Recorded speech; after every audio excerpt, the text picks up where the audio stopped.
in order to support you on the ground that are working for democracy in your country.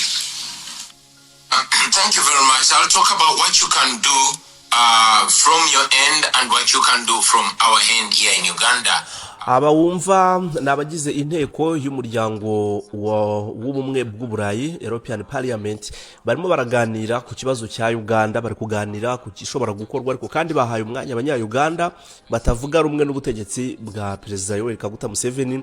Murabizi ko kwikubitiro haba hariho Cyagulanyi, Bobi Wine Cyagulanyi yongeye kumvikana atakambira umuryango w'ubumwe bw'uburayi, utakambira gati mugira icyo mukora, mufata ibihano, ni mugira icyo mukora. Yarameze nk'uri kubaregera kwa umwana bari kubwira umubyeyi ati papa cya runaka kirankubise, wagize icyo ukora, ariko kandi mu byo ababwiraga hari aho yaje kubagaya. Arabagaya arababwira ati mwebwe hari ukuntu njya mbitegereza nkabareba nkabona ibintu muba mukora, hari ukuntu wagira ngo muba mushyigikiye yuko abanyagitugu bakomeza kubaho, niko we akomeza kubyita. Nyine ubwo aravuga perezida w'igihugu cyabo. Reka twumve iki kiganiro cyabo, ni kigufi ntabwo ari kirekire, ugikurikire wumve aba banyaburayi. Igihe nagikurikiye numva harimo n'akantu ko kwiyemera, ngo uraza kubyumva wumva ukuntu baba bavuga nyine bati turi kubikurikirana like umubyeyi ibintu n'atari kabisa. Ni Beacon of Hope Magazine TV, reba ko wakoze subscribe uri utarabikora bikore, urabudufashije cyane, nawe warabikoze ndagushimira. Reka twumve Cyagulanyi aganira n'aba ngaba bagize inteko ishinga amategeko y'umuryango w'ubumwe bw'uburayi. Colleagues who want to take the floor or not? Otherwise, I would like to give the floor back to Uganda, to Mr. Kuyangulani. Izina rye riri kumugora kurivuga. Uyu ni Cyagulanyi, ati ni Kuyangulanyi. Yabwiraga abari mu nteko ati niba nta wundi ufite icyo agiye kuvuga ngiye guha ijambo uwo turi kumwe uri mu gihugu cya Uganda, ko kugeza ubu tuvugana ibi biganiro byose akora bikora ari muri Uganda, ariko ahantu ngo hatazwi, ko ngavuga ko yihishe nyine, cyangwa se n'abantu bazi ko yagiye kwihisha, ariko acishamo akaganira n'ibihugu bitandukanye cyane cyane ibi byo hanze. Bati reka tumuhe ijambo, reka twumve icyo bagiye kumubaza. Bobi Wine, sorry for your family name is a little bit difficult for me to pronounce. Yeah. If you can give the floor first to you and then to Mrs. B. Rita. Yes. Sure. May I request that you repeat the question again, please? So, Robert, first I said all the best for you personally and for your family, but I wanted to know a part of putting light on the situation and organizing meetings like this and calling for targeted sanctions. What else can we do in order to support you on the ground that are working for democracy in your country? Aha uyu ni speaker muri no nteko ishinga amategeko y'umuryango umwe bw'uburayi, yamubwiraga ati Cyagulanyi Bobi Wine rero nyine ndabanza nkubwire nti ukomere wowe n'umuryango wawe, hanyuma ikindi kandi noneho nagira ngo utuhe umucyo w'ibiri kubera mu gihugu cya Uganda, kutubwire n'icyo ubona umuntu ashobora kuba bakora cyane cyane ku bintu bijyanye n'ibihano nk'uko wakomeje kugenda ubivugaho, n'iki gishobora kuba cyakorwa maginga ya. Ati umwanya ni wawe. Thank you very much. I'll talk about what you can do from your end and what you can do from our end here in Uganda. From your end, of course, you can apply targeted sanctions. And I hear very many times regime apologists claiming that when you put targeted sanctions on individuals, it affects the nation. No, it does not. It saves the nation. Aha rero Bobi Wine magambo make ubwo najyana mureka avuge mbivuge. Haravuga ati icyo mushobora gukora nicyo ngiye guheraho mwebwe, ku cyo mushobora gukora ku ruhande rwanyu, hanyuma natwe nicyo mushobora kuba mwadukorera cyangwa se natwe twakora. Ati icyo mushobora kuba mwakora, ikintu cya mbere no gushyiraho ibihano, hagateganya ibihano bifite abantu runaka biri gutagetinga, mukavuga ngo dushyireho ibihano runaka. Ati nigeze kumva abantu bavuga ngo iyo habayeho gushyiraho ibihano ku bantu runaka yoboye igihugu ngo biragenda bikagira ingaruka ku gihugu nyirizina. Ati oya, ntabwo ari byo, ahubwo bitabara igihugu, ntabwo bigira ingaruka mbi kuri cyo. You can targeted sanctions, travel sanctions, economic and legal, to the individuals, which individuals. Ati cyo mushobora kuba mwakora no gushyiraho ibihano bishingiye ku mategeko, ibihano bishingiye ku ngendo, ibihano bishingiye ku bukungu n'ibihano nyine bireba abantu ku giti cyabo. Ibyo ngibyo mukaba mwabishyiraho ku bantu mukabatagatinga mukavuga ngo runaka na runaka turabatagitinga tujye kubashyiriraho ibihano. We have presented internationally, and others have actually come out themselves, like General Muhoozi, Museveni's son. You have laws like the Global Magnitsky, which has been applied to many human rights violators. We request that the same be applied to the regime back in Uganda. Ati rero ati bamwe mu bantu bakwiye gushirirwaho ibihano, bamwe muri bo twagiye tubavuga mu buryo mpuzamahanga turabamenyekanisha, abantu bose barabamenya. Ati ariko abandi nabo bagiye babyigaragariza bo ubwabo ko bakwiye gushirirwaho ibihano bitewe n'ibyo bakora. Ati mu bagiye babyigaragariza harimo nka General Kainerugaba Muhoozi, umuhungu wa Perezida Museveni. Ati uwo nguwo nawe yagiye abyigaragariza. Hanyuma mufite ubundi buryo bw'ibihano mpuzamahanga n'icyamategeko ateganya mu buryo mpuzamahanga. Ibyo bigomba kuba byagira ingaruka kuri abo bantu narimaze kuvuga. Ibyo bikaba no mu gihugu cyacu nyine cya Uganda nkuko mwagiye mubigira ku bandi bantu bagiye bahungabanya cyangwa se batsikamira uburenganzira bwa muntu hirya no hino mu isi. No muri Uganda ibyo bikwiye gukorwa. But also association, I mean, it slaps those who believes in democracy and human rights in the face when they see ambassadors or diplomats from the world-known democracies standing shoulder to shoulder with gross human rights violations. For example, imagine just a day or hours after General Muhoozi tweets taking pride in murdering people, in attacking people's families and addressing people and tweeting it, taking pride in killing, and then the next minute you're going to see an official picture of an ambassador from a renowned democracy standing shoulder to shoulder. That is embracing, that is legitimizing impunity.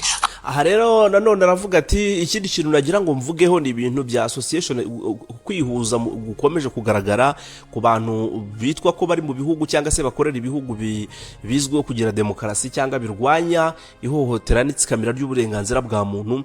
Ati mukwiye gukora igikorwa cyo kwitandukanya n'abantu batsikamira uburenganzira bwa muntu. Ati natanga urugero, ibaze kuba General Kainerugaba Muhoozi nyuma yuko yari atwitinze kuri Twitter ye avuga ibijyanye n'ubwicanyi ngo bwabaye. Murabyibuka ko ari yegeze gushyira kuri Twitter ye avuga ati abantu 22 twishe ntabwo bahagije. Ati gihe kirageza ahubwo ko na cyaguranye nawe aza akaba 23. Ati nyuma yo kwandika ibyo bintu kuri Twitter ukajya kubona ukabona ambasaderi w'igihugu, igihugu cyubahiriza amahame ya demokarasi, igihugu kirengera uburenganzira bwa muntu, ukajya kubona ukabona agaragaye mu ifoto ari kumwe na General Muhoozi barebana rwose, ubona nyine barimo kuganira bishimye bahagararanye bameze neza. Ati ibyo bintu nta kindi biba bisobanuye, biduca intege twebwe nk'abantu bari guharanira uburenganzira bwa muntu, bikaduca intege kandi bikagaragaza yuko ari nko gushyigikira ukudahana. Ati icyo kintu mugomba kukigaho kigacika, umuntu yakora ibikorwa byo kuhogera uburenganzira bwa muntu mukitandukanya nawe. And we call for distancing on that. I mean, I've not seen an ambassador or an government official from a democracy standing shoulder to shoulder with Lukashenko or these other, renowned dictators. Ahangaha ati nanone ikintu ndasaba yuko mwitandukanya nabo mu buryo bufatika, umuntu yakora ibyo bintu mukamugendera kure mukamuha kato. Ati ntabwo ndabona umuntu uva mu gihugu kigendera kuri demokarasi muri iyi si tumubona ari ahagararanye cyangwa se ari gucilinga na Lukashenko uyu nguyu ni perezida wa Belarusi. Yego, ati ntabwo ndababona bari kumwe. Ati none kuki twe muri gihugu cya Uganda ibi ngibi biba? Ati ubwo rero namwe mugomba guhindura uburyo bw'imigenzereze natwe mu gihugu cyacu. So we have requested that for all the aid that is extended to Uganda, let it be conditional, let it be conditioned to respect to democracy, human rights and the rule of law. Ati ikindi nanone ni kenshi duhora dusaba ngo iyi nkunga imfashanyo ikintu cy'imfashanyo ejo bundi mu Rwanda barimo bavuga bati ibintu byitwa AIDS turashaka ko bihagarara, hakabaho icyitwa partnership, ubufatanye, n'ubundi nibwo hari nubwo bica mu birungo by'imfashanyo, imfashanyo zihagarare. Ngaruke muri Uganda yo cyaguranye akavuga ati turagira ngo imfashanyo muha Uganda zigomba kuba ziriho kondisiyo, zigomba kuba ziriho kondisiyo. Ubwo ni iki? Amabwiriza avuga ngo turabaha imfashanyo ariko kondisiyo mugomba kubahiriza ni iyihe? Ni ukubaha uburenganzira bwa muntu, ni ukutatsikamira amategeko, nibwo tuzakomeza kubaha imfashanyo. Ati icyo kintu ndagira ngo mugikorere, icyo kintu ndi kubasaba, nicyo cyaguranye arimo arasaba. That would be very helpful if it is not possible to cut out any cooperation. Of course, the best thing would be for a democracy to disassociate from anything that contradicts the same. However, if it is not achievable to completely disassociate, then at least let there be a minimum of demanded, reforms that can lead Uganda to a line of democracy. Aha rero aravuga ati mugerageze ibishoboka byose, mukore iyo bwabaga, mwitandukanye n'abantu nk'abo ngabo, mukore n'izo nzira z'ibihano. Basi niba mutabashe no kubikora, basi mutangire mugaragaze yuko mwashyigikira impinduka zishobora gukorwa zerekeza mu igihugu cya Uganda ku buryo bwo kuba cyaba mu buzima bugendera cyangwa se mu mitegekere igendera kuri demokarasi. Reka twumve izo impinduka ashaka yuko bashyigikira. Thank you very much, Mr. Bobi Wine. Ntago ahise azivuga mu mazina, ariko uko biri kose izo mpinduka ashaka agira ubwo no kuva bashyigikira batavuga rumwe n'ubutegetsi, babafashe ubundi bahangana n'ubutegetsi buriho kugira ngo igihugu kigendere kuri demokarasi. Reka tugaruke mu nteko nanone. And now I would like to give the floor to Miss Sarah Biriti. I don't see her. Are you still there? Yes. Uyu mudamu rwose kuvuga amazina y'abajya Uganda byamugoye, bagiye gundi mudamu witwa ni Biriti Sala, hagiye kumuha umwanya. Reka twumvire icyavuga n'umunya Uganda nawe. Yes, Sarah, can you say something? Thank you so much about what we can do from our side more?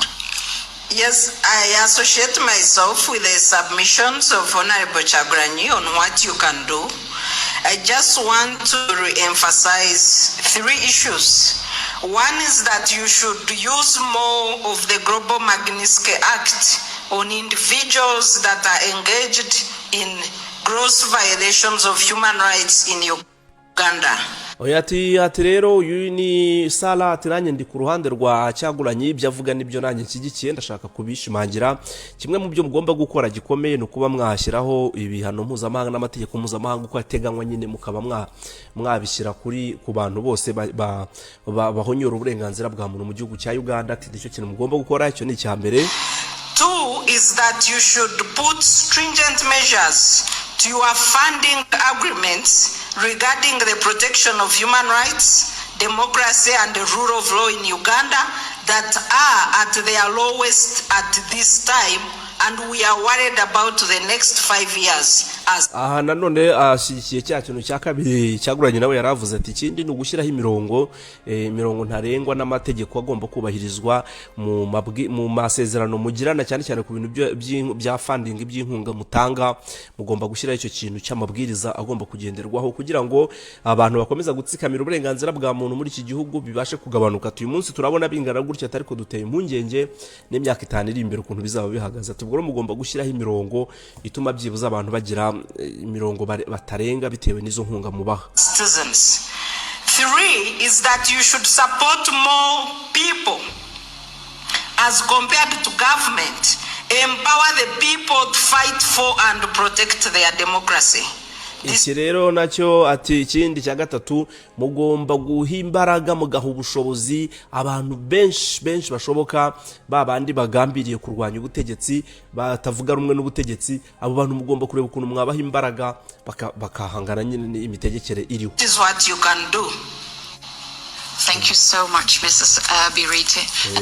Biriti rwose ni icyo ngicyo asaba, ati mukore ibishoboka byose mudushyigikira batavuga rumwe n'ubutegetsi, turebe yuko twagira icyo dukora. Tugaruke mu nteko nabwo, reka twumve noneho icyo bagiye gusezeranya bo mu nteko ishinga amategeko y'umuryango umwe bw'uburayi, niba koko ibi bintu basabwe bagiye kubikora. Reka twumve. Last, I would like to give the floor to Ms. Johnson. Maybe you can elaborate a little bit more about the sanctions, but also the conditions for aid. Thank you very much. Well, it has been many references to the treaties of the European Union, and of course that is what's steering our engagement with all our partners globally. So it also in this case, of course, our development cooperation and our cooperation in general is not unconditional. It is based on our very clear values and expectations. Ati rero mbere na mbere ajya mbaze mbabwire yuko ibyo dukora mu buryo bwo hirya no hino mu isi nyine cyangwa se imikoranire yacu umuryango w'ubumwe bw'uburayi n'ibindi bice bitandukanye by'isi, ubufatanye, amasezerano tugirana, partnership tugirana zose aho ziva zikagera ntabwo zigendera mu kirere gutyo, ziba zifite condition tuba twarashyizeho, ariko kandi tuba dufite dushingira ku ndangagaciro tukagira n'ibyo twiteze ko byazavamo mu byo dufatanya. Ati mu by'ukuri cyo kuvuga ngo nta condition tugenderaho nagira ngo mbanze ngishyireho umucyo, ziba zihari, tuba dufite conditions, tukagira condition nk'amabwiriza, tukagira indangagaciro tugenderaho mu gihe turi gukorana ubufatanye n'ibihugu byo hirya no hino mu isi. In the case of Uganda, I've already outlined how we at this stage we monitor the situation very closely. We are engaging in a dialogue with both government indeed, but also opposition and civil society. All of this, of course, is not happening in the public. Aha rero aravuga ati mu gihugu cya Uganda mpagarutseho, ati mu gihugu cya Uganda hari icyo turi gukora kuri iyi nshuro, ibintu biri kubera muri Uganda turabikurikirana, ndetse turabikurikirana amanywa n'ijoro, ndetse twanatangiye n'ibiganiro hagati y'impande zombi. No kuvuga tufite ibiganiro turi gukorana n'uruhande rwa guverinoma, ariko kandi tukagira n'ibiganiro dukorana n'uruhande rw'abatavuga rumwe n'ubutegetsi ndetse n'imiryango itari ya leta. Ati abo nabo turimo turaganira nabo, hari ibyo turi gukora. Ati of course ntabwo ibyo tukora bikanye ibyo tuvuze cyangwa se ibyo biganiro tugize duhita tuza ngo tubishyire mu itangazamakuru, ariko icyo kintu kirahari. Public eye, but there is clearly a very proactive approach that we have, and also, of course, frank discussions, and through our development cooperation and the cooperation that we have, of course, we target that very much to governance and support to civil society, as I've outlined, and we have the possibility of focusing additionally on that as we deem necessary, and to accompany a reform process. So the way we today, the approach that we have today is one of engagement, and the proposals of restrictive measures have not been on the table in these discussions and in our and also in our discussions with our member states.